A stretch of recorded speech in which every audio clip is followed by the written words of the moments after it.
Akibat bocornya pipa tabung gas LPG 3 kg, 3 unit rumah berkonstruksi papan di Dusun Krungtuan, Kampung Semanah Jaya, Kecamatan Ranto Perlak, Aceh Timur, ludes terbakar. Tidak ada korban jiwa dalam peristiwa ini, namun kerugian mencapai puluhan juta rupiah.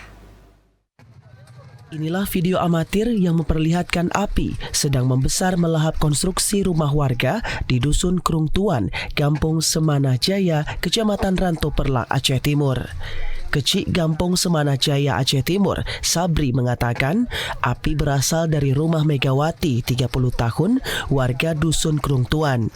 Sekitar pukul 10 waktu Indonesia Barat, Megawati akan melakukan aktivitas memasak. Dikarenakan gas telah habis, lalu Megawati meminta tolong kepada suaminya Hamdani untuk memasang tabung gas di dapur dan melanjutkan melayani pembeli di warung miliknya.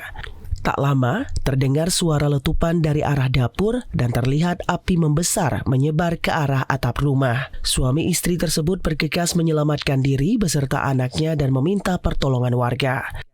Telah terjadi si jago merah melalap 3 unit rumah warga disebabkan oleh bocornya tabung gas, di mana 3 unit rumah itu berdempetan arah Perlak Lokop.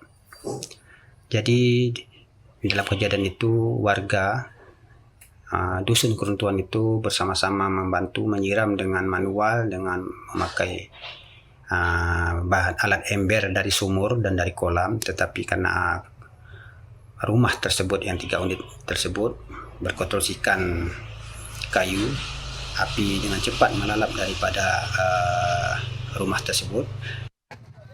Para korban kebakaran berharap agar pemerintah Aceh Timur dapat memberikan bantuan masa panik dan bantuan rumah seadanya untuk ditempatkan sementara oleh para korban kebakaran.